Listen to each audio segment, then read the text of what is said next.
마지막에 대제사장이 늘 이스라엘 백성들을 향하여서 축복하는 축복 기도의 가사 내용입니다.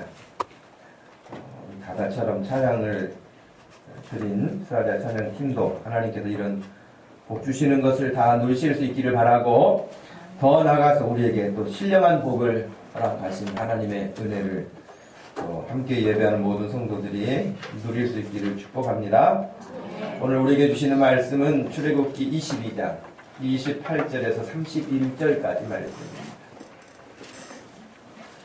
출애굽기 22장 28절에서 31절까지 말씀을 찾으셔서 우리 말씀을 같이 읽겠습니다.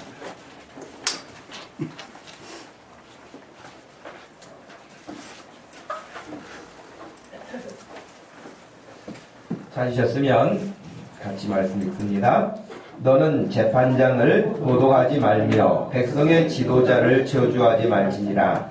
너는 내가 추수한 것과 내가 짜낸 즙을 바치기를 더디하지 말지며 내 처음 난 아들들을 내게 줄지며 내 소와 양도 그와 같이 하되 이래 동안 어미와 함께 있게 하다가 여드렛 만에 내게 줄지니라. 너희는 내게 거룩한 사람이 될지니 그래서 짐승에게 찢긴 동물의 고기를 먹지 말고 그것을 개에게 던질지니라.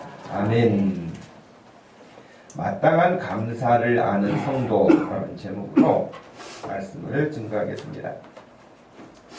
먼저는 이렇게 함께 추수감사 주일로 예배 드리게 됨을 정말 감사합니다. 먼저는 하나님께 우리가 감사하고 또 감사드려야겠죠. 그리고 또 우리 목동 주심교회가 있음에 감사하고 옆에 우리 함께 예배하는 성도들이 있음에 또한 감사합니다. 우리가 생각하면 감사하지 않을 일들이 어디 있겠습니까마는 우리가 그것들을 놓치고 살 때가 많고 그것을 우리가 그렇게 하고 싶지 않은데도 불구하고 다른 것들에 자꾸 마음을 우선순위를 빼앗기다 보면 놓치게 되죠. 우리가 어떤 일이든지 처음 할 때는 막 의미 부여를 막 하잖아요. 긴장하기도 하고 이걸 잘할까 어떨까 실수하지 않을까 막 이렇게 하면서 준비를 많이 하는데 몇 번 반복하다 보면 이제 그런 처음에 조마조마하던 마음들은 좀 사라지잖아요. 이게 익숙해져서 그럴 수도 있어요. 그런데 또 다른 면에 있어서는 그 익숙함이 매너리즘이라고 하는 그냥 이렇게 영혼 없는 멘트 뭐 그런 표현하는 것처럼 마음 없는 어떤 상태에서 그것이 훈련되어 있기 때문에 그냥 반복되어지는 그런 일이 될 수도 있거든요. 목회자들에게 있어서 이 추수감사절이나 부활절이나 이렇게 절기가 돌아올 때에 말씀을 준비하고 설교한다는 것은 그런 면에서 좀 어려운 점이 있어요. 왜냐하면 성도들이 이미 머릿속에 뭐 추수감사주일, 성탄절 등등등 이미 자기들이 가지고 있는 생각에 더 이상 이렇게 진전하지 않고 더 이상 앞으로 나가거나 다른 생각들을 이렇게 갖지 아니하고 이미 알고 있는 몇 가지 지식이나 이런 부분들에 있어서 그저 똑같이 대할 수 있기 때문에 그러다 보면 우리가 마음속에 정말 감사를 심지 못하고 담지 못하고 지나치기가 쉽거든요. 그래서 혹간 우리가 놓친 부분이 있다면 다시 회복하고 모르는 부분이 있다면 또 배우고 그렇게 해서 하나님께서 원하시는 그 믿음의 분량에 자라가야 되겠고 또 하나님이 원하시는 하나님이 예를 들면 감사절을 지켜라 감사해라 이렇게 해라 그러면 우리가 그런 부분들을 놓치지 않고 잘 배워서 하나님이 원하시는 부분으로 우리가 가는 것 이것이 우리 믿음 생활이잖아요. 내가 원하는 방식으로 하는 게 믿음 생활 아니에요. 세상에 많은 종교들은 내가 원해서 하는 것들이 많아요. 불안하다, 마음이 이렇게 불안하거나, 이렇게 또 뭐, 큰 어떤 일을 앞에 두고 있거나, 그러면은 그것들이 좀 잘 됐으면 좋겠는데, 마음이 불안정하니까, 그거 잘 되기를 바라는 마음으로 절에 가서 뭐 이렇게 불공을 드리기도 하고, 어디 가서 또 기도를 드리기도 하고, 여러 가지를 한단 말이죠. 다 자기가 필요해서 그러는 거예요. 그런데 우리 기독교에서 가르치는 하나님을 향한 이 믿음 생활은 우리가 원하는 방식이 아니에요. 우리가 원해서 하는 게 아니에요. 하나님이 원하셔서 하는 거예요. 여러분 믿으십니까? 하나님이 원하시는 것을 우리가 알고 그래서 성경이 있고 그래서 성경을 가르치는 거고 그래서 성경을 배우는 거예요. 그러니까 하나님이 가르쳐 주시는 말씀을 따라서 우리가 우리 신앙생활을 익숙하게 훈련하지 못하면 그저 그냥 이방 종교를 가지고 있는 사람들과 별 차이가 없는 거예요. 방식이 좀 다를지는 모르지만. 그래서 여러분 우리 너무 잘 알고 있는 말씀 가운데 디모데후서 3장 14절에서 17절 말씀까지 한번 보시면 같이 읽어보세요. 그러나 너는 배우고 확실한 일에 거하라. 너는 내가 누구에게서 배운 것을 알며 또 어려서부터 성경을 알았나니 성경은 능히 너로 하여금 그리스도 예수 안에 있는 믿음으로 말미암아 구원에 이르는 지혜가 있게 하느니라. 모든 성경은 하나님의 감동으로 된 것으로 교훈과 책망과 바르게 함과 의로 교육하기에 유익하니 이는 하나님의 사람으로 온전하게 하며 모든 선한 일을 행할 능력을 갖추게 하려 함이라. 아멘. 여러분 그래서 너는 항상 배우고 확신한 일에 거하라는 거예요. 이건가 저건가 뭐 이래도 되나 저래도 되나 그렇게 아니라 확실하게 이렇게 해야 돼 라고 배우라고 말씀하시고 확신 안에 거하라고 우리에게 가르쳐 주신 것입니다. 16절에서는 모든 성경은 하나님의 감동으로 됐다. 우리가 누누이 듣고 있는 말씀이죠. 성경은 사람이 쓴 것이 아닙니다. 기록자는 하나님으로부터 감동을 받아서 기록자는 사람이 있지만 그를 감동해서 그 말씀을 기록하도록 하시는 이는 하나님이십니다. 그래서 성경을 하나님의 말씀이라고 하죠. 이 성경은 감동, 하나님의 감동으로 돼서 우리를 교훈해, 우리를 책망해요, 우리를 바르게 해요. 우리가 어떤 것이 올바른 것인지에 대해서 의로 교육해요. 그렇게 해서 어떤 결과를 원하시냐면 하나님의 사람으로 온전해지기를 원하세요. 우리가 미비하고 우리가 그냥 대충 어떤 그냥 제스처만 취하는 것이 아니라 정말 하나님이 원하시는 하나님의 사람으로 온전하게 되어지는 것. 여러분 그렇기 때문에 여러분도 신앙생활 하실 때 늘 기억하셔야 돼요. 내가 만족하거나 누구하고 비교해서 만족하는 게 아니라 늘 하나님이 원하시는 하나님의 사람으로 내가 온전하게 성장해 가는 그 일에 마음을 두지 않으면 안 된다는 거예요. 추수감사절을 준비하면서 어떻게 해야 정말 하나님께 우리 감사의 마음을 담을 수 있을까? 저 자신부터가 하나님 앞에 어떻게 내가 가지고 있는 마음을 그리고 하나님이 내게 주신 것들, 베푸신 것들, 은혜들을 소멸하지 않고 하나님 정말 감사해요. 할 수 있는 그 마음을 담을 수 있을까? 그게 뭐 헌금을 드린다고 해서 그 헌금 얼마에 우리의 마음을 제 마음을 다 담을 수 있을까? 이 앞에 뭐 과일들을 갖다 놓는다고 해서 그것이 다 담을 수 있을까? 물론 그럴 수는 없을 거예요.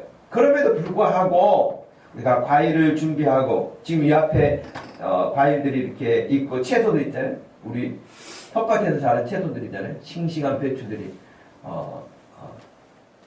이 배추하고 여기 호박은 가려져 있는데 얘네들은 뭐겠어요?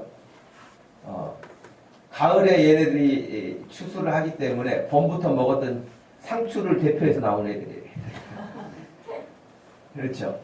그러니까 여기 있는 과일들, 우리가 늘상 먹는 과일들, 하나님께서 우리에게 주신 것들 다 올라오지 못한 것들이 많죠. 그러나 그 모든 것들에 대해서 얼마나 감사해요.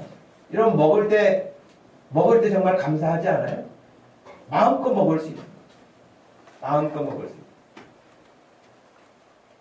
맛을 느낄 수 있는 것. 참 너무 감사한 일이죠. 그리고 먹을 것이 이리 많으니 저는 가끔 엉뚱하게 생각될지는 모르지만 그런 생각을 해요. 우리나라만 뭐 세계 다른 나라는 그냥 두고요. 우리나라만 생각해도 지금 한 5천만 된다고 하잖아요. 이 사람들이 이 많은 옷을 다 어디서 한 벌만 입고 있는 것도 아닌데 옷장에 가면 옷들이 또 있는데 이 많은 옷들을 어디서 다 이렇게 만들어서 다 신발이 집에 한 컬레만 있는 게 아닐 텐데 그 많은 신발들을 누가 만들어내는, 어디서 만들어내는가? 저는 그리고 여기 서울을 이렇게 들어올 때마다, 뭐 외부에 갔다가 지방에서 서울로 들어올 때마다 이 어마어마한 아파트와 이 주택들을 보면서, 이런 걸 보면서 이 많은 사람들이 마실 수 있는 물이 도대체 어디서 올까? 여러분도 그런 생각 해보시죠. 어마어마한 거 아닙니까? 이 사람들이 먹고 마시고 쓰는 물들이 얼마나 많은 양입니까? 근데 여러분 샤워하면서 세면하면서 주여 너무 감사해요 막 그러면서 얼굴 닦는 사람도 있겠지만 그냥 너무 우리에게 당연한 것처럼 느껴질 때도 있잖아요. 너무 감사한 것들. 여러분 이 세상에 태어날 때 여러분들이 뭘 가지고 온 게 뭐가 있습니까? 그냥 유일하게 울면서 왔지. 나 살아있습니다 그러면서 그냥 울음소리만 냈지. 여러분 가지고 온 게 뭐가 있습니까? 여러분 먹을 것, 입을 것, 쓸 것, 보면서 즐거운 것, 얼마나 많은 것들을 하나님이 우리에게 베풀어 주셨는지.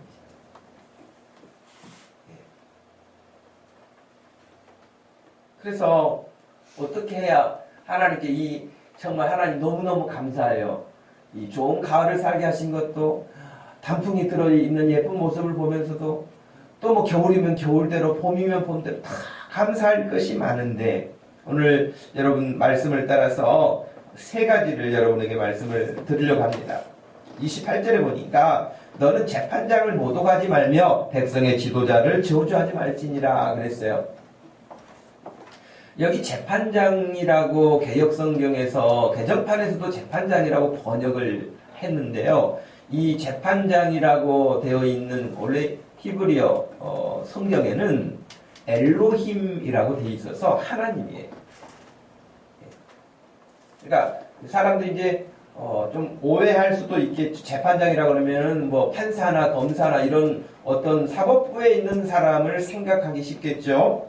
그러나 명확하게 엘로힘이라고 되어 있어요. 재판장이라고 하는 단어가. 근데 아마 그렇게 번역할 때는 하나님께서 모든 것의 심판자가 되시는 어떤 그런 의미도 품고 있겠지만 일반적으로 생각하면 좀 오해할 수도 있죠. 하나님이 아닌 것으로 생각할 수 있어요. 그래서 개정판 쉬운 성경이라든지 표준 성경이라든지 약간 더 쉽게 풀어서 쓴 성경에는 하나님이라고 번역을 하기도 했어요. 근데 28절에 너는 그러면 하나님을 모독하지 말며 그렇게 번역하는 거잖아요. 재판장이 하나님이시니까. 백성의 지도자도 저주하지 말지지만 하나님을 모독하지 말아라. 여러분 하나님을 모독한다고 하나님께 막 삿대질을 한다든지 하나님께 막 욕을 한다든지 그런 사람은 없을 거예요. 누가 감히 그렇게 하겠습니까? 그렇지는 않겠지만 우리도 모르는 사이에 하나님을 욕되게 하는 일들이 얼마든지 가능할 수 있거든요. 가장 큰 하나님을 모독하는 일은 하나님을 하나님으로 존중하지 않는 거예요.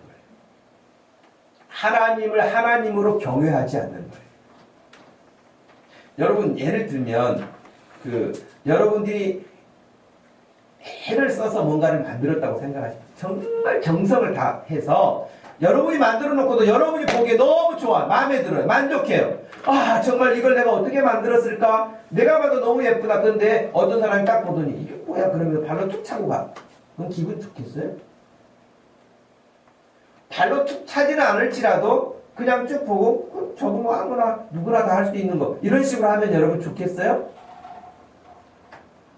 주일마다 우리가 토요일에 준비해서 주일날 우리가 같이 식사를 하잖아요. 음식을 같이 먹고 반찬을 같이 먹고 이러는데 왜 이렇게 맛이 없어 그러면서 이런 것은 그냥 지나가는 내가 만들어도 다 만들겠다 이렇게 한다면 기분 좋을 사람 누가 있겠어요? 다 맛있다, 감사하다 그런 표현이 그 음식 한 사람을 기분 좋게 하고 또 기쁘게 하는 것이죠.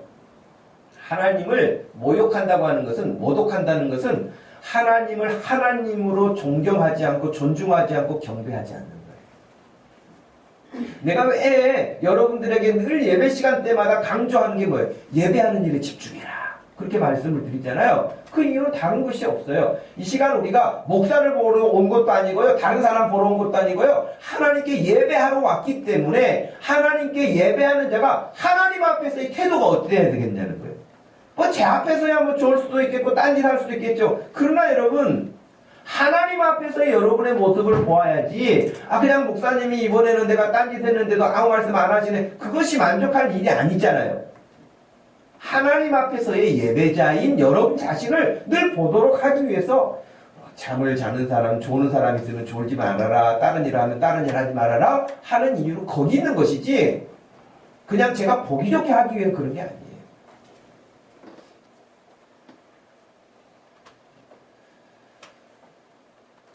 근데 하나님을 하나님으로 여기지 않고 하는 것, 그러면 하나님을 하나님으로 여기지 않는 것으로 끝나는 게 아니라요. 하나님의 자리에 항상 자기가 차지하고 있는 거예요.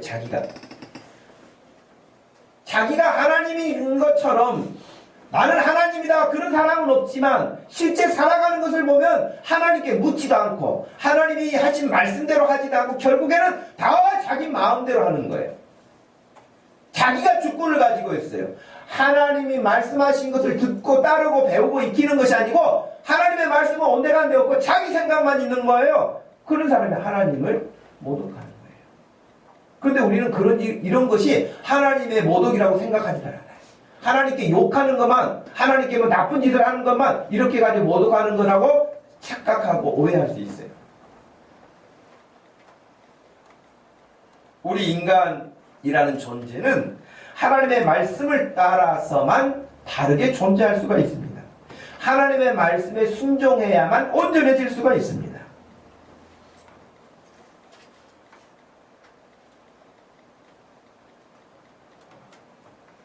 아마 여러분들이 그래서 하나님을 섬기면서도 또 자녀들을 이렇게 양육하면서도 자녀들이 꼭 우리가 하나님 앞에서 하는 모습들을 이렇게 깨닫도록 하는 일을 많이 해요.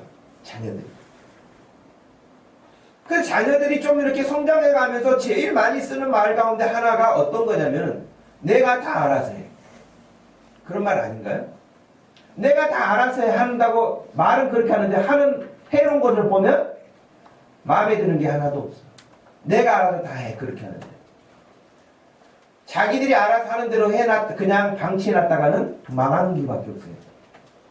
그런데도 항상 내가 다 알아서 하는 거라고 생각해요. 그것이 하나님을 그 마음에 두기도 싫어하는 거예요. 하나님이 말씀하세요. 부모에게 말씀하세요. 부모를 통해서 자녀에게 말씀하시는 거예요. 그런데 그 말씀 듣기를 싫어해요. 부모님 말씀 듣기를 싫어해요. 부모님을 통해서 하나님이 말씀하시는 건데 듣기를 거부해요. 그것이 뭐냐면 하나님을 거역하는 거예요. 여러분 로마서 1장이 그 대표적인 케이스가 아니겠습니까? 로마서 1장 여러분 한번 가보시기 바랍니다. 로마서 1장 보면 지금 말씀드린 것이 리얼하게 나와 있어요. 하나님을 모독하는 것이 어떤 것인가? 하나님께 감사는 못할지언정 하나님을 모독하는 행위들이 로마서 1장 21절 이하의 말씀을 봅니다. 21절부터 한번 읽겠습니다. 하나님을 알되 하나님을 영화롭게도 아니하며 감사하지도 아니하고 오히려 그 생각이 허망하여지며 미련한 마음이 어두워졌나니 스스로 지혜 있다 하나 어리석게 되어 썩어지지 아니하는 하나님의 영광을 썩어질 사람과 새와 짐승과 기어다니는 동물 모양의 우상으로 바꾸었느니라. 또한 그들이 마음에 하나님 두기를 싫어하매 28절 하나님께서 그들을 그 상실한 마음대로 내버려 두사 합당하지 못한 일을 하게 하셨으니 곧 모든 불의, 추악, 탐욕, 악의가 가득한 자, 시기, 살인, 분쟁, 사기, 악독이 가득한 자요, 수근수근하는 자요, 비방하는 자요, 하나님께서 미워하시는 자요, 능욕하는 자요, 교만한 자요, 자랑하는 자요, 악을 도모하는 자요, 부모를 거역하는 자요, 우매한 자요, 배약하는 자요, 무정한 자요, 무자비한 자라. 그들이 이 같은 일을 행하는 자는 사형에 해당한다고 하나님께서 정하심을 알고도 자기들만 행할 뿐 아니라 또한 그런 일을 행하는 자들을 옳다 하느니라. 여러분 이 로마서 1장 이 말씀 보면 모든 사람의 죄악이 그대로 다 이건 과거의 죄악만이 아니라 지금 현존을 하고 있는 죄악들도 그대로 여기 다 들어가 있어요. 좀 더 읽어가면 여러분 지금 요즘에 이렇게 세상을 시끄럽게 하고 있는 그런 동성연애까지 다 들어가 있어요. 이미 성경에 나와 있다는 거예요. 하나님께서 인간들이 어떤 존재인 것을 이미 우리에게 말씀하셨어요. 그래서 하나님께 욕되게 하지 않게 하나님께 영광을 돌리며 살게 하시려고 우리에게 말씀을 주시는 것이고 가르치시는 거예요. 그래서 우리는 절대적으로 하나님의 말씀에 순종하는 일, 그 일이 어떤 일이 됐든지 간에 하나님의 말씀에 순종하는 일, 그것이 하나님을 모독하지 않고 하나님께 영광을 돌리는 일이 될 줄로 믿습니다. 여러분 오늘 우리가 읽었던 말씀, 오늘 읽었던 이 말씀은 십계명을 좀 더 구체적으로 실천할 수 있도록 가르치는 말씀 중에 하나예요. 그래서 하나님이 명령하시고 말씀하신 것을 우리가 잘 바르게 배워서 이제 하는 건데, 특별히 오늘 추수감사절을 우리가 지키면서 두 번째 생각해야 될 부분은 뭐냐면 29절 말씀입니다. 너는 네가 추수한 것과 네가 짜낸 즙을 이것은 하나님 앞에 바치기를 더디하지 말지며 내 처음 난 아들들을 내게 줄지며 30절에 내 소와 양도 그와 같이 하되 이래 동안 어미와 함께 있게 하다가 여덟 해 만에 내게 줄지니라. 이렇게 말씀하십니다. 여러분 사람들이 오늘 현대 사회에서도 교회에 대해서 이렇게 비판하거나 그럴 때 제일 많이 하는 어떤 그 소스가 있을 거예요. 목회자들에 대해서도 그렇게 많이 어떤 부정하고 도덕적이지 못하고 뭐 그런 이야기도 많이 하지만 교회를 공격할 때 가장 많이 공격하는 것이 뭐냐면 돈이에요. 물질에 관한 부분이에요. 예. 그래서 여러분 헌금에 대해서 가르치거나 헌금에 대해서 말하면은 돈 밝히는 교회 이런 식으로 오해를 해요. 또 그런 설교를 하면은 그런 목사로 봐요. 그래서 어느 교회는 아예 그런 말씀을 가르치지 않는다고 자랑스럽게 말하는데 그건 자랑할 일이 아니죠. 하나님께서 우리가 어떻게 주의를 지켜야 되는지, 어떻게 말씀을 따라야 되는지, 어떻게 하나님을 기도하고 따라가고 닮아가야 되는지, 헌금 생활은 어떻게 해야 되는지, 성교는 어떻게 해야 되는지, 봉사는 어떻게 하고 살아야 되는지, 자녀교육은 어떻게, 이렇게 다 나와 있는 대로 가르치고 배우는 거 아닙니까? 근데 이런 것들은 사람들이 싫어하니까 부담스러우니까 아예 가르치지 않는다? 그건 여러분 바람직한 목회자 혹은 바람직한 교회라고 보기가 어렵죠. 예.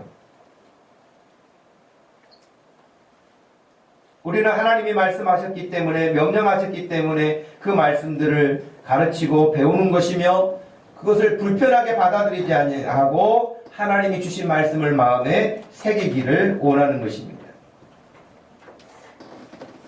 누구를 위한 교회 생활, 누구를 위한 믿음 생활, 누구를 위한 우리의 믿음이겠습니까? 성경을 여러분 보시면 굉장히 하나님께서는 적극적으로, 아주 적극적으로 요구하시는 부분들이 많아요. 예를 들면 지금 29절 말씀에서도 너는 네가 추수한 것과 네가 짜낸 즙을 바치기를 더디하지 말아라. 더디하지 말라는 말은 하나님께 마땅히 당연히 드려라 그런 말이죠. 우리가 지난주에 배웠던 말씀처럼 하나님께 즐겨내는 마음, 억지로 인색함으로 아닌 그 말씀이 지금 29절 말씀이 있잖아요. 그러니까 하나님이 내게 바쳐. 여러분 내가 농사 져가지고 내가 추수했는데 왜 이거 하나님한테 바치라는 거예요? 내가 양을 기르고 양에게서 젖도 짜고 우유를 내가 이렇게 소득을 얻게 됐는데 왜 그 하나님이 바치라고 하는 거예요? 이런 식으로 말하지 않습니다. 아니 내가 낳은 아들인데 왜 아들을 바치라고 합니까? 이렇게 말하지 않습니다. 하나님은 이 모든 것에 있어서 너무도 당연하게 말씀하십니다. 레위기 23장 19절 말씀에서는 토지에서 처음 거둔 열매의 가장 좋은 것으로 하나님께 드리라. 그렇게 나와요. 민이야. 가장 좋은 것으로 하나님께서 드리라. 그렇게 말씀하시죠. 허리를 고추 세워야 정신이 바짝 날 거예요. 그 여러분, 하나님께서는 그런 부분을 원하시는데, 심지어는 각 집에서 태어난 아들들 중에서도 첫째 아들은 장남은 다 내게 바치라는 거예요. 그래서 여러분, 우리나라 초기에는 큰아들은 다 목사시킨다고 했잖아요. 큰아들은 다 하나님께 바치라고 그랬으니까 다 이 말씀 그대로 해서 하나님 앞에 목사가 되게 한다. 그렇게 받아들이고 해석한 때가 있었어요. 하나님께 바친다는 게 어떻게 목사만 되는 것은 아니지만 순진하게 그렇게 받아들였어요. 주의 종, 하나님의 것으로. 그러면 둘째부터는 내 것입니까? 그거 아니잖아요.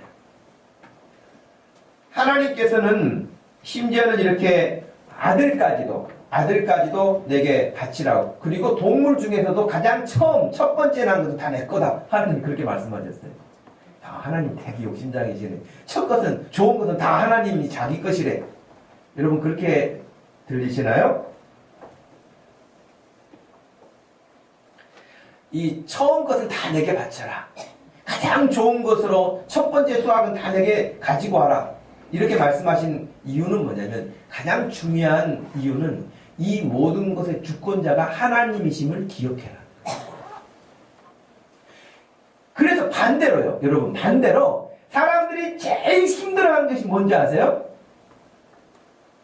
이 주권을 하나님께 이양해 드리는 것을 어려워해요. 저는 그 옛날에, 요즘엔 이제 안 하지만, 이러면 그 TV 프로그램 하는데 전원일기라는 프로그램이 있었잖아요. 전원일기라고 하는, 뭐 시골을 배경으로 해서 대가족이 이렇게 살아가는 모습들을, 또 갈등 구조, 여러 가지 일들, 이런 것들을 드라마에서 잘 이렇게 표현했는데, 제가 그 기억나는 주제 가운데 뭐가 있냐면 곡간열쇠라는 게 있어요. 곡간열쇠. 그 전원일기 드라마 내 주제로 가지고 하는데, 곡간열쇠. 시어머니가 며느리에게, 그때 제가 알기로는 고두심이가 며느리였는가 그랬던 것 같아요. 근데 그동안 해왔던 곡간열쇠를 넘겨주는 일을 너무 부담스러워하는 거예요. 그러니까 그 살림살이를 다 어머니가 관리하고 있는, 시어머니가 관리하고 있는 건데, 이제 네가 책임지고 해라 하는 이 곡간 열쇠 넘겨주는 것이 대통령 복 넘겨주는 거랑 비슷하게 어려워요. 그러니까 내 주권을 당연히 하나님의 것인데 내 것인 것처럼 착각하고 살다가, 하나님께서 아니 그거 아니야, 내 거야 라고 말씀하시니까 손이 부들부들 떨리는 거예요. 이거 다 내 건데. 신앙생활에서 가장 어려운 부분이 하나님께 정권을 이양해 드리는, 어려워요. 여러분의 인생의 주인이 누구십니까? 김성년, 그러면 김성년의 주인이 누굽니까? 김춘순입니까? 하나님이세요. 하나님이 이렇게 쓰시겠다고 하면 그렇게 움직이는 거예요. 저 일을 해갔다고 하면 저 일을 하는 거예요. 하나님에게 주권이 있는 것이지 인간 누구에게도 없는 거예요. 심지어 내가 난 자녀들이라 할지라도 내 것이 아니에요. 하나님에게 주권이 있는 거예요. 그래서 모든 것에 첫째 되는 것, 가장 좋은 것을 하나님께 드리도록 하는 것은, 하나님이 요구하시는 것은 주권이 내게 있다는 사실을 기억하라는 거예요. 근데 이게 어렵잖아요, 여러분. 어렵잖아요. 그러므로 교회에서 헌금을 가르치고 하나님께 헌신하는 것을 가르치는 것, 그것은 교회가 돈을 좋아하거나 하나님이 돈을 좋아하시거나 하나님이 어떤 그런 것들을 요구하시는 게 아니에요. 여러분 이사야 1장으로 가보시겠습니다. 이건 제가 하나님이 돈을 좋아하시는 분이 아니라, 하나님이 고기를 좋아하시는 분이 아니라, 그런 말씀이 명확하게 이사야서 구약성경 1장에 가보시면 나옵니다.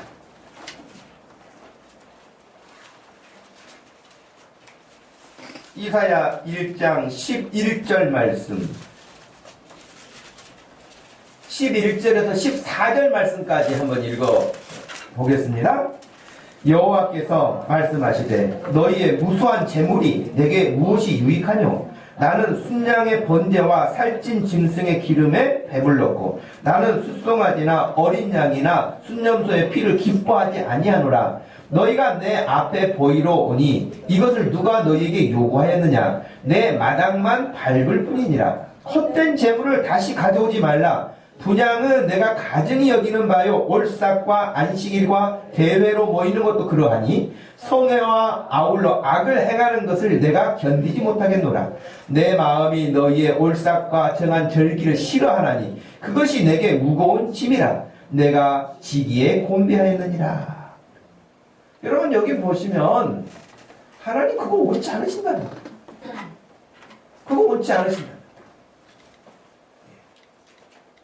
그래서 호세아서 6장 6절 말씀에는요, 나는 인애를 원하고 제사를 원하지 아니하며 번제보다 하나님을 아는 것을 원하노라 그러셨어요.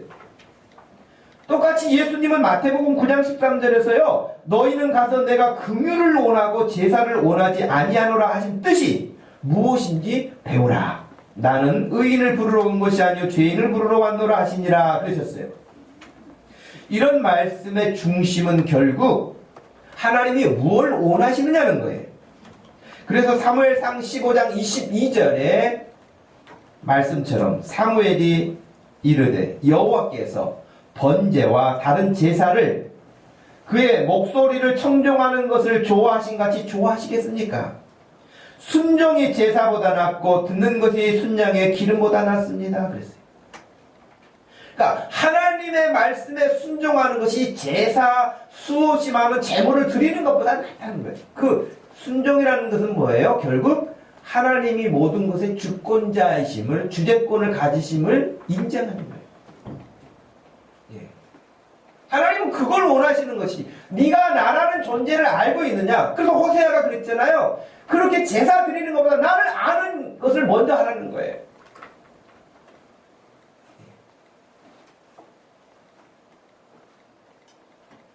그 하나님께서는요, 우리에게 뭐 이것도 바쳐라 저것도 바쳐라 그렇게 말씀하시지만 그것은 우리가 그만큼 타락하고 난 다음에는요, 하나님으로부터 하나님이 다 우리에게 주시는 것인데 한번 내 수중에 들어오면은 다 그냥 꽉 잡고 안 주려고 그래. 안 내놓으려고 그래.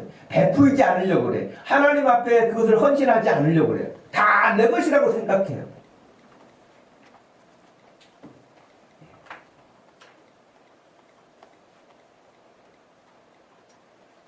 근데 여기에 대해서 아주 하나님의 마음에 흡족한 헌신자가 성경에 있어요. 물론 많은 사람을 예를 들 수 있지만요. 그 중에 한 사람을 제가 소개하려고 그러는데, 여러분, 역대상 29장으로 한번 가볼까요? 역대상.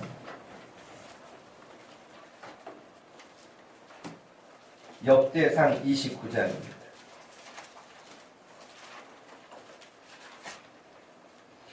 역대상 29장은요, 이제 다윗이 하나님 앞에 성전을 그렇게 짓고 싶은 마음, 하나님께 성전을 짓기 원하는 그런 소원, 그런 간절함을 가지고 막 하나님이 지어라! 그러면은 그냥 날을 새서라도 그냥 몇 날 며칠을 통해서라도 그 일을 할 그런 각오가 돼 있던 사람이에요. 그걸 다 준비하고 있었어요. 그 가운데 한 부분입니다.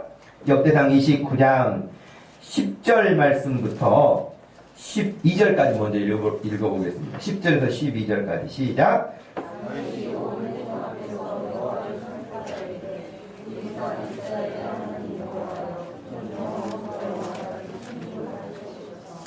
여호와여, 유대하심과 권능과 영광과 승리와 위엄이 다 주께 속하였사오니 천지에 있는 것이 다 주의 것이로소이다. 여호와여, 주권도 주께 속하였사오니 주는 높으사 만물의 머리심이니이다. 부와 귀가 주께로 말미암고 또 주는 만물의 주제가 되사 손에 권세와 능력이 있사오니 모든 사람을 크게 하심과 강하게 하심이 주의 손에 있나이다. 아멘.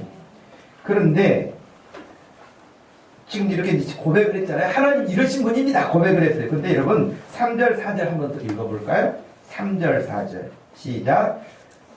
내가 준비한 이 모든 것 외에도 내 마음이 내 하나님의 성전을 사모함으로 내가 사모한 그 문으로 내 하나님의 성전을 위하여 연결하니 곧 우리의 두 사천달란트와 수는 7천달란트 모든 성전에게 이르며.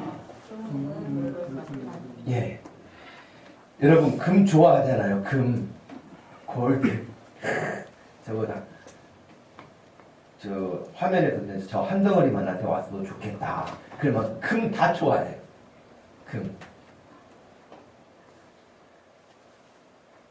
사진만 봐도 그냥 부자가 된 것 같죠. 금을 보면.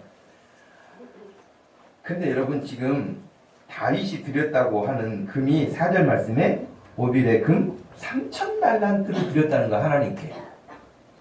은은 7,000달란트를 드렸다는 거예요. 이걸 오늘 우리가 이해하기 쉽게 설명을 하면은요. 금 한 달란트가 34kg예요. 그러면 3,000달란트면요. 102톤이에요, 금이. 헐. 믿겨지지 않죠? 102톤. 은은 뭐 238톤이나 되는데 은하고 금하고는 또 차이가 있으니까 일단 금만 생각해도 102톤이라고요. 우리나라 한국은행이 2013년도에 하여튼 여러분 막 환율이 변동이 많고 그럴 때마다 그 나라가 금을 얼마나 또 소유하고 있느냐 금의 가치 가지고 이제 많이 따지는데 그때 우리나라가 34톤 정도밖에 없었다고 그래요. 34톤. 우리나라 금을 가지고 있는 게. 그래서 2013년 3월에 금을 25톤을 구입해요. 우리나라가. 25톤을. 25톤을 구입하는데 그 돈이 돈으로 따지면 억이 아니라 조가 넘어요. 조가. 25톤. 그리고 지금 현재 2016년 현재 우리나라가 보유하고 있는 한국은행이 보유하고 있는 금이 얼마냐면 104.4톤으로 나왔어요. 104.4톤. 그러면 25톤에 그냥 1조만 잡는다 그래도 100조 아니요 100톤이 넘는 다윗이 드린 102톤의 이것은 거의 4조가 넘는 액수 아니겠습니까? 은은 그냥 일단 빼고 금만 생각해도 다윗도 부자기는 부자였는가 봐요. 그죠? 어마어마한. 제가 이제 여러분에게 드리고 싶은 말씀은 뭐냐면 14절 말씀이에요. 14절 말씀 한번 읽어보시겠어요? 시작. 나와 너희 백성이 주식이 이처럼 즐거운 마음으로 드릴 힘이 있었나이까. 모든 것이 주기로 말미암아서 우리가 주의 손에서 받은 것으로 주께 드렸을 뿐입니다. 아멘. 금 3,000달란트를 하나님께 드리고 그가 한 고백이 뭐냐면 다 주님의 것인데 주님께 받았던 것을 다시 주님께 드렸을 뿐입니다. 여러분 이런 믿음 되기를 축복합니다. 내 것이 아닙니다. 내 것이 아니에요. 그죠? 많이 주시면 많이 주신 대로 편하게 또 좋은 환경을 주시면 좋은 대로 불편함이 있을 때는 불편함이 있는 대로 다 하나님 우리에게 지금 쓰도록 주신 것들 있잖아요. 근데 내가 이만큼 드렸어가 아니라 이 14절 고백처럼 모든 것이 주께로 말미암았사오니 우리가 주의 손에서 받은 것으로 주께 드렸을 뿐입니다. 이게 하나님을 절대 주권, 하나님의 주재권을 인정한 다윗의 신앙 고백이고 믿음의 사람들이 다 이와 같은 사람들이었죠. 이것을 우리는 신약성경에서 주로 청지기라 그렇게 말하죠. 청지기는 뭐냐면 자기가 주인이 아니고 관리자죠. 관리자죠. 하나님이 우리를 관리자로 세우신 것이죠. 그래서 어떤 사람은 5달란트, 어떤 사람은 2달란트, 1달란트 주신 것처럼 각자에게 다 주시는 거예요. 여러분에게 삶도 주시는 거예요. 그러나 그 주인은 따로 계시는 거예요. 내가 주인이 아닌 거예요. 그래서 성경 보면 저는 좀 그런 생각도 들어요. 아니 하나님이 다 주시고 하나님께 다시 드리는데도 하나님은 그렇게 좋아하실까? 그런 생각. 그래서 여러분 마태복음 6장 19절에는 너희를 위하여 보물을 하늘에 쌓아두라. 땅에 쌓아두지 마라. 거기는 종과 동록이 해하며 도둑이 구멍을 뚫고 도둑질하느니라. 오직 너희를 위하여 보물을 하늘에 쌓아두라. 이렇게 말씀하신 거 보면 아니 하나님 우리에게 다 주시고 하나님의 것을 하나님께 드리면 또 우리를 위해서 하나님께서 천국에 우리를 위해서 준비해 놓으시겠다. 이런 표현들이 참 너무 감사할 뿐이죠. 여러분 이 말씀 마태복음 6장 말씀처럼 천국의 보화를 많이 쌓을 수 있는 믿음 되기를 축복합니다. 여러분 하나님이 주신 것들 감사함으로 우리에게 주신 목소리도 감사함으로 하나님을 찬양하는 일에 우리 손과 발을 하나님 내게 주신 어떤 재능들을 잘해서 하나님을 기쁘시게 하는 일에 쓸 수 있다는 그것만큼 복이 어디 있겠어요. 그러니 이 추수감사절을 통해서 여러분 하나님의 주재권을 다시 한번 확인하고 내가 그동안 착각하고 내가 하나님 앞에 너무 크게 죄송하게 됐구나. 하나님의 것을 마치 내 것인 양 내 마음대로 했었구나 라고 하는 것들을 교정할 수 있다고 한다면 어떤 것보다도 중요한 시간이겠죠. 마지막 세 번째는 거룩한 백성으로 살라는 거예요. 거룩한 백성으로. 여러분 읽었던 말씀 31절 보겠습니다. 너희는 내게 거룩한 사람이 될지니 들에서 짐승에게 찢긴 동물의 고기를 먹지 말고 그것을 개에게 던져라. 하나님의 백성은 거룩한 삶을 삽니다. 여러분 하나님이 거룩하다는 말은 카도시라고 하는 이 단어의 가장 기본적인 의미는 뭐냐면 구별됐다는 뜻이에요. 우리는 세상에 속한 사람들이 아니라 하나님께 속한 사람들이에요. 우리는 죄를 따르는 사람들이 아니라 거룩함을 따르는 사람들이에요. 그래서 거룩한 백성이에요. 그래서 하나님께서는 심지어는 먹는 것까지도 여러분 굉장히 레위기에 보면 먹는 것까지도 굉장히 조심스럽게 우리에게 가르쳐 주셨어요. 심지어 오늘 읽었던 31절에서 들에서 짐승에게 찢긴 동물의 고기는 먹지 마. 가축을 양을 공격할 수도 있잖아요. 양을 공격해서 죽을 수도 있어요. 그리고 그냥 다 먹지 못하고 절반만 먹을 수 있어요. 그 남은 거 아깝다고 그거 먹지 말으라는 거예요. 거룩한 백성들 그렇게 살면 안 된다. 왜 그러냐? 성경에서 레위기의 말씀에 따르면 사람이나 동물이나 생명이 피해 있는데 그 동물에 찢긴 그 동물에는 피가 고여 있다는 거예요. 그러니까 피채 먹지 말아라 그런 거거든요. 그래서 거룩한 백성이 어떻게 살아야 되는가를 상징적으로 우리에게 가르쳐 주신 말씀이에요.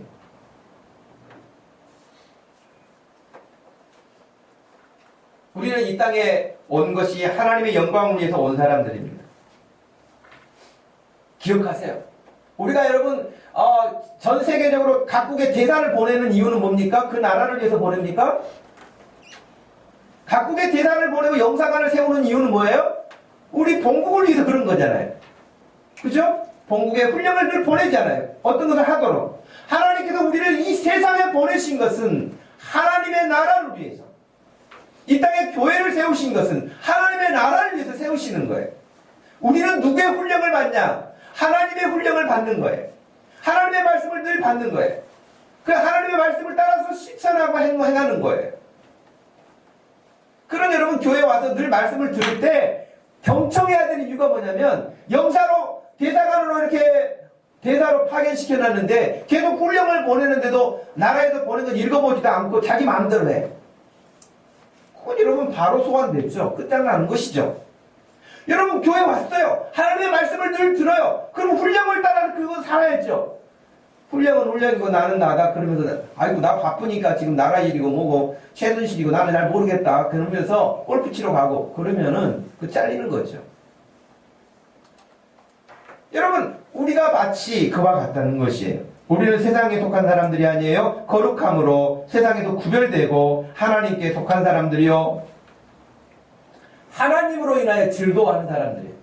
여러분들 제가 원하기는 저는 이제 하여튼 여러 번 제가 말씀을 드렸지만 금요일날 제가 이렇게 제 사무실에 앉아있으면 썰의 찬양팀이 찬양을 하거나 또 뭐 토요일날 악기팀이 뭐 준비한다고 이렇게 찬양 연습을 하거나 그런 거 듣고 있으면 기분이 좋아요. 찬양하는 소리 듣고 있으면 너무 기분이 좋아요. 그건 여러분 뭐 노래방에 가서 뭐 100점 나왔으니까 그런 거 기쁨하고 같을까요? 그건 비교할 수 없다고 생각해요. 내 목소리로 하나님을 찬양할 수 있는 것이 얼마나 감사한 일이에요. 여러분 하나님을 마음껏 찬양할 수 있기를 바랍니다. 하나님께 마음껏 감사할 수 있기를 바랍니다. 우리는 세상이 주는 기쁨으로 살지 않는 사람들이에요. 그래서 오늘 읽었던 이 말씀에서도 거룩한 사람들이 사는 것은 아까 29절 말씀에 하나님께 드리기를 더디하지 않는 것, 이런 것도 우리나라에서도 믿음의 우리 부모 세대들, 그 선배 세대들은 어떻게 했냐면 막 좋은 곳이 있으면 교회 먼저 가지고 가고 싶은 마음이었어요. 여러분 부모님들 가운데도 그런 모습을 보신 분들 있지 않으세요? 예를 들면 호박을 수확을 했다. 그 해 밭에 가서 뭐 이렇게 오고 가면서 호박을 봤다. 근데 호박이 다른 애보다 큰 호박이 있다. 그러면 항상 그 애는 점 찍어놔요. 쟤는 추수감사절 때 교회 가지고 가래. 여러분 그러지 않았어요?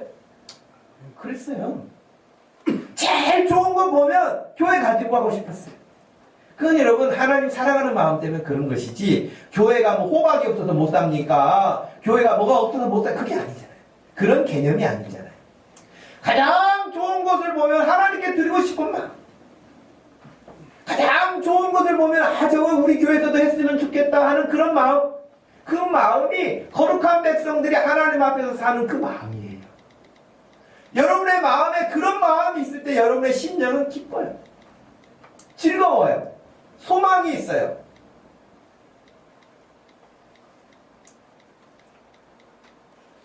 (28절에) 너는 재판장을 모독하지 말며 하나님을 모독하지 말며 백성의 지도자를 저주하지 말라 하신 이 말씀처럼 거룩한 백성들은 늘 그의 입술을 통하여서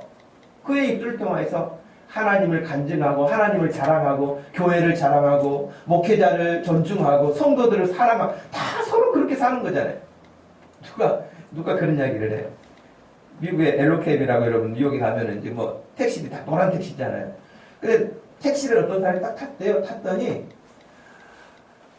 뭐 신문을 이렇게 서비스로 뭐 신문을 이렇게 주고 좋은 음악을 틀어주고 음료수를 주고 택시 기사가 택시를 타는데 그러더라는 거예요. 그래서 이 승객이 놀래가지고, 아니 당신은 언제부터 이렇게 모든 사람에게 이렇게 하십니까? 그렇게 물어봤대요. 제가 이렇게 하게 된 것은 한 달 됐습니다. 그랬다는 거예요. 어떤 계기로 그렇게 했습니까? 어느 날 택시 운전을 하면서 방송 설교를 들었는데 그 설교자가 그러더라는 거예요. 맨날 자기 생활 가운데서 오리처럼 꽥꽥거리면서 살래, 아니면 독수리처럼 높이 나르면서 살래, 그랬대요. 오리는 여러분 오리 울음소리 들어봤나요? 꽥꽥꽥 이렇게 하고 다녀요. 뭐 어디 쫓아도 꽥꽥거리고 뭐 배고파도 꽥꽥거리고. 그러니까 그 설교자가 제발 꽥꽥거리고 사는 오리처럼 살지 말고 독수리처럼 살아라. 그러니까 이 사람이 그 말에 이렇게 감동이 돼가지고요. 내가 오리처럼 살아서는 안 되겠구나. 내가 꽥꽥거리고 살아서는 안 되겠구나. 그러면서 감사하면서 살고 좀 높은 꿈을 가지고 살자. 그래서 독수리처럼 살자. 그러면서 마음을 바꿨다는 거예요. 그래서 그 입에 불평불만하지 않고요. 택시 기사로 살지만 들어오는 승객들에게 최상의 것을 준비해가지고 서비스를 하는. 그래서 사람들이 다 감동받는 거예요. 예. 오리처럼만 안 살아도 사람이 감동을 받는데, 여러분 우리가 하나님 앞에 감사하고 찬송하고 살 수 있는 그런 믿음이 되기를 주님의 이름으로 축복합니다. 늘 교회를 자랑하고 우리 성도들을 자랑하고 목회자를 자랑하고 우리 하나님을 높여 영광을 돌리고, 이런 일들이 얼마나 귀한 일입니까?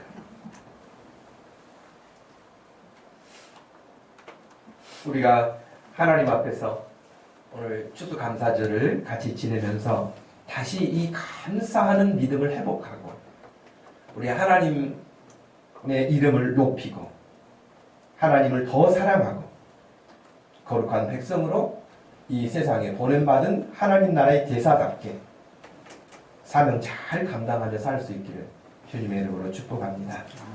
하나님 아버지 고맙고 감사합니다. 이 시간 저희들에게 참 귀한 주일 아침, 추수감사 주일로 허락하여 주시고, 우리가 주님 앞에 금년 한 해에 나 한 사람이 먹은 것만 해도 어디고 마신 것만 해도 어디고 내가 쓴 것만 해도 어마어마한 양일 것입니다. 그것들이 다 어디서 왔습니까?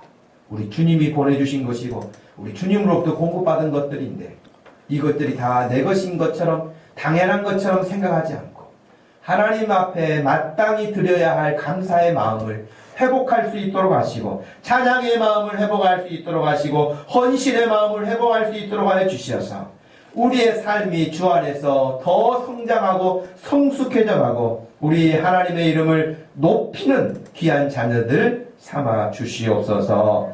예수님의 이름으로 감사하며 기도하옵나이다. 아멘. 다 같이 자리에 일어나셔서 120장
지금은 우리 주 예수 그리스도의 구원하신 큰 은혜와 우리 하나님 아버지의 극진하신 사랑과 성령 하나님의 위로 교통하심이 추수감사주의를 주께 지키며 함께 하나님께 영광 돌리는 사랑하는 모든 성도들 머리 위에 지금부터 영원토록 함께 계실지어다. 아멘.